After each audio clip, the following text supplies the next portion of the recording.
भगवान शिव वैसे हैं तो ये सृष्टि के विनाशक, पर इनसे बड़ा दयावान और भोला भी कोई नहीं। शिव तो इतने भोले हैं कि कोई उन्हें सच्चे मन से बस बेलपत्र ही चढ़ा दे तो वो उसी से ही प्रसन्न हो जाते हैं। इसीलिए तो हम उन्हें भोलेनाथ भी कहते हैं। भोलेनाथ को तो अगर राक्षस भी प्रसन्न कर दे तो वो उसे भी मनचाहा वरदान दे देते हैं। ऐसे हैं भोलेनाथ। भगवान शिव जब आपसे खुश हो जाते हैं तो आपको कुछ संकेत देते हैं, जिन्हें अगर आप जान गए तो आप बहुत भाग्यशाली हो जो स्वयं भगवान शिव आपसे प्रसन्न है। पहला संकेत ये है कि जब भी आप भगवान शिव को देखते हैं तो आपका मन खुश हो जाता है और आपको एक असीम शांति का अनुभव होता है। आप अपने सभी दुख दर्द भूल जाते हो और शिव से जुड़ जाते हो। उस समय आपको ये एहसास होता है कि मेरा ये जीवन शिव के बिना बिल्कुल अधूरा है, क्योंकि एक शिव ही है जो हर पल मेरे साथ हैं और हर एक परिस्थिति में मेरा साथ देंगे।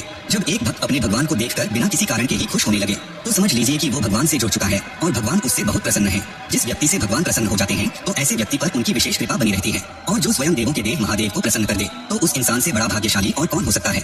दूसरा संकेत ये है कि आपका समय बदल रहा है, यानी आपके जीवन में सुख शांति, खुशियाँ, तरक्की, इन सब चीजों की वृद्धि हो रही है और दुख, परेशानियाँ, बुरा समय, ये सब धीरे धीरे खत्म हो रहे हैं।